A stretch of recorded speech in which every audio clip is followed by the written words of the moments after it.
Bien-aimés dans le Christ, que la grâce de Jésus-Christ notre Seigneur, l'amour de Dieu le Père et la puissance du Saint-Esprit descendent maintenant sur nous pour nous aider à méditer cette parole afin qu'elle puisse porter du fruit dans notre vie pour la plus grande gloire de Dieu et le salut de nos âmes.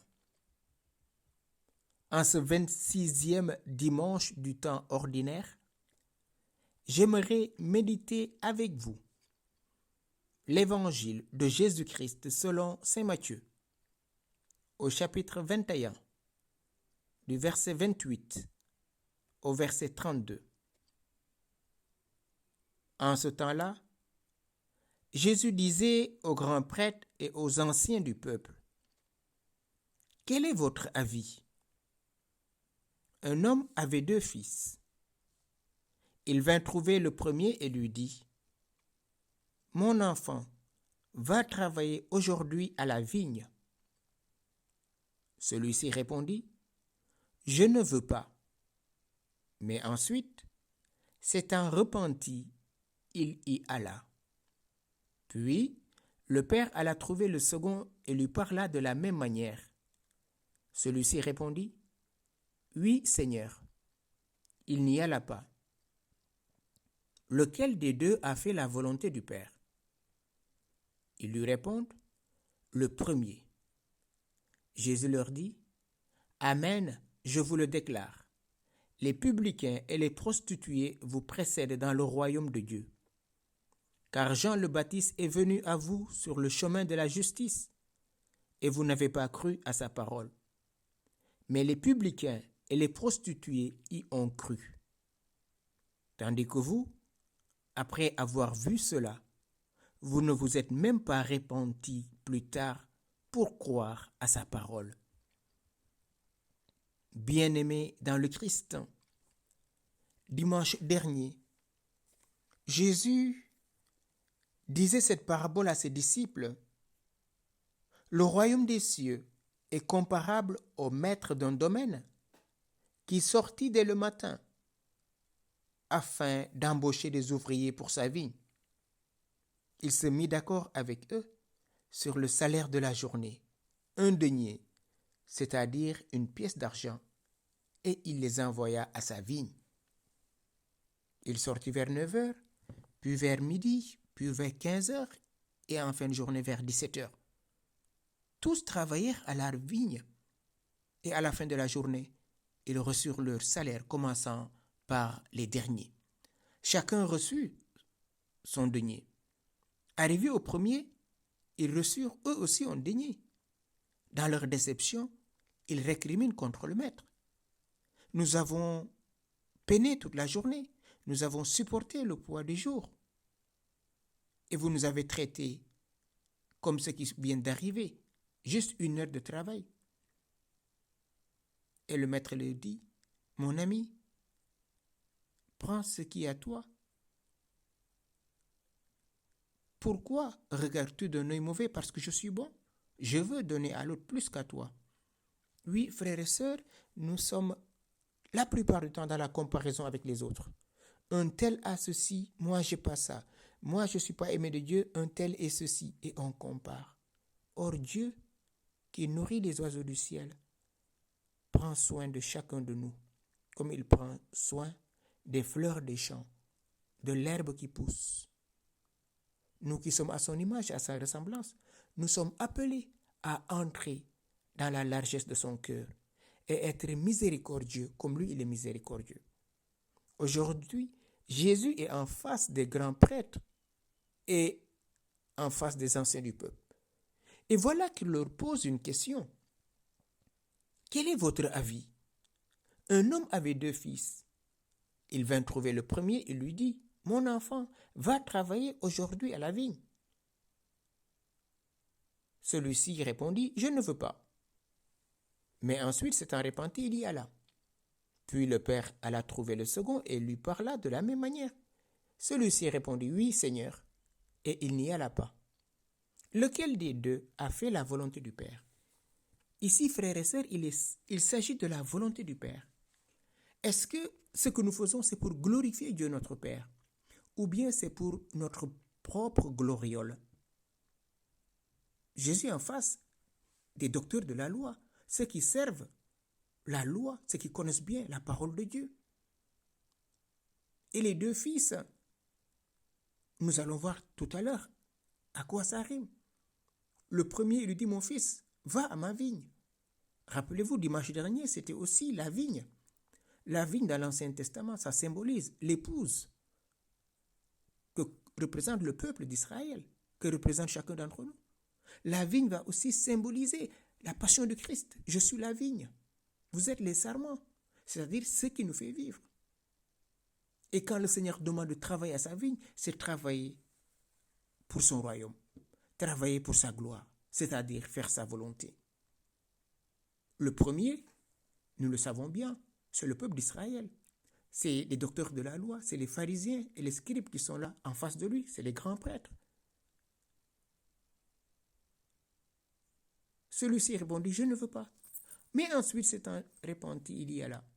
Puis le père alla trouver le second. Il dit oui, mais il n'y alla pas. Lequel a fait la volonté du Père? Bien sûr, ils répondent le premier. Jésus leur dit, Amen, je vous le déclare, les publicains, les prostituées vous précèdent dans le royaume des dieux. Les publicains vous précèdent dans le royaume des dieux. La question semble trop simple peut-être. Mais la question de Jésus n'est pas évidente pour le plaisir de jouer à qui trouvera la bonne réponse. Loin de là. Jésus veut ouvrir les yeux de ces pharisiens, de ces grands prêtres et de ces anciens. Ils sont chefs, ils connaissent bien. Et qu'est-ce qui se passe? La volonté du Père, c'était que son peuple a commencé par les autorités religieuses. Et ces autorités devaient accueillir son fils, l'unique envoyé, le Messie. D'ailleurs, ils attendaient le Messie. Et toute la passion va se jouer sur cela. Rappelez-vous, les publicains et les prostituées sont des pécheurs publics, sont reconnus. Mais Jésus dit, eux vous devanceront dans le royaume. Pourquoi? Ce n'est pas à cause de leur prostitution, ce n'est pas à cause de leur péché. Mais ils ont commencé par accueillir la parole de Jean-Baptiste. Ils font partie du peuple d'Israël, mais ils ont refusé. Ils ont refusé. Mais en écoutant Jean-Baptiste, ils vont se tourner vers Dieu. Les publicains, nous les connaissons, c'est les collecteurs d'impôts. Ils étaient détestés du peuple parce qu'ils étaient des voleurs. Les prostituées, vous savez, c'est une personne qui se donne à tout moyennant de l'argent. Et donc, ils se sortent eux-mêmes de la volonté de Dieu. Mais en écoutant Jean-Baptiste, leur cœur a été touché. Ils ont accueilli la parole. Et c'est pour cela, Jésus dit, les prostituées et les publicains vous devanceront dans le royaume des cieux, parce qu'ils se sont repentis. Mais vous, les grands prêtres, vous les pharisiens, vous les anciens, vous connaissez très bien la parole, vous attendez bien sûr le Messie, et pourtant, vous rejetez les paroles de Jean le Baptiste. Jean, c'est la voix qui crie dans le désert, préparez le chemin du Seigneur. Il se tient au milieu de vous, quelqu'un qui est plus grand que moi, car avant moi il était. Je ne suis pas digne de délier la croix de ses sandales, mais je suis venu pour vous le révéler. Malgré la révélation de Jean, les pharisiens, les scribes, les anciens et les grands prêtres vont se braquer. Ils ne vont pas recevoir la parole de Dieu. Ils ne vont pas se convertir. Jésus voulait que ses interlocuteurs trouvent dans ce qu'il dit la grâce de se laisser toucher. Jean le Baptiste, il a été envoyé. Et qu'est-ce qu'ils ont fait de lui? Il ne mange pas, il ne boit pas. On dit qu'il est un possédé. Jésus, en leur proposant cette parabole des deux fils, est en train de les aider à prendre conscience, comme un ultime appel qu'il leur adresse. Jésus n'a pas de préférence, ni pour les prostituées ou les publicains, ni pour les pharisiens ou les grands prêtres. Il veut que tous parviennent au salut. Jean, il disait quoi? agence de vipère, qui vous a appris à fuir la colère qui vient. Produisez donc un fruit digne de la conversion. N'allez pas dire en vous-même, nous avons Abraham pour père. Rappelez-vous ces paroles très justes et poignantes de Jean le Baptiste. Matthieu chapitre 3, versets 7 à 8. N'allez pas dire en vous-même, nous avons Abraham pour père. Convertissez-vous. C'était peut-être bien là le problème des autorités religieuses. Ils croyaient tout savoir.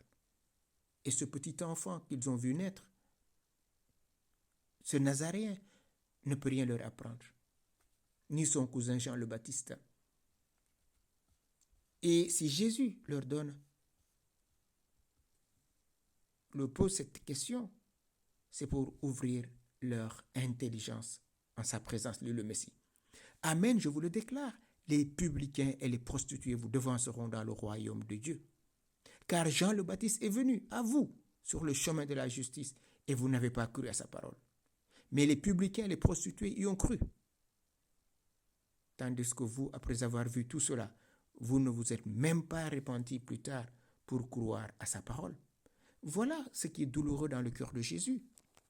Malgré que ces prostituées, ces publicains se convertissent, ils vont adhérer à la parole de Jean, ils vont croire, ils vont se convertir. Eux, les détenteurs de la loi, ils campent dans leur position pour voir combien, frères et sœurs, nos situations peuvent nous perdre. Combien, frères et sœurs, nos certitudes peuvent nous amener à passer à côté du mystère de Dieu. Oui, nous sommes tous croyants. Nous disons que nous allons à la messe le dimanche. Nous nous confessons, nous faisons l'aumône, nous faisons pénitence. Mais est-ce que notre cœur est converti? Est-ce qu'il y a encore dans notre cœur des hommes et des femmes que nous avons emprisonnés par la colère, par le manque de pardon? Si tel est le cas, frères et sœurs, convertissons-nous. Ce que Dieu cherche, c'est des adorateurs en esprit et en vérité. Oui, les prostituées nous devanceront. Ce n'est pas parce qu'ils se prostituent, parce qu'ils ont beaucoup aimé. Et le jour qu'ils ont rencontré l'amour, c'est-à-dire le Christ, ils se sont convertis. Mais nous qui nous disons croyants, nous continuons de juger les autres, nous continuons de les condamner, alors que Jésus nous dit de ne jamais juger, de ne jamais condamner. Que faisons-nous des paroles de Christ? Si nous ne voulons pas perdre notre place qui nous est déjà obtenue par le Christ, frères et sœurs, convertissons-nous. Parmi ces deux fils, qui a fait la volonté du Père? Bien sûr, celui qui est parti travailler dans la vigne. Donc, travaillons dans la vigne du Seigneur. Demandons au Seigneur la grâce d'une conversion véritable.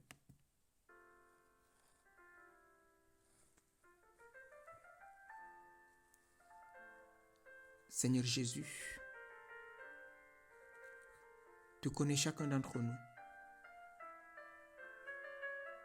Tu connais notre cœur. Tu vois combien un tel ou une telle m'a blessé. Et j'ai fermé mon cœur. Je ne veux plus entendre parler de cette personne. Je ne veux même plus le voir. Mais aujourd'hui, tu me demandes de me convertir. S'il te plaît, viens ôter cette blessure dans mon cœur. Viens la guérir. Viens me donner de ne plus regarder cette personne avec colère ou haine, dans un esprit de vengeance. S'il te plaît, convertis mon cœur. Élargis mon cœur à la dimension de ton cœur. Donne-moi d'aimer comme toi tu aimes. Ô Jésus, répands dans mon cœur ton Esprit Saint pour que je puisse aimer comme toi tu aimes.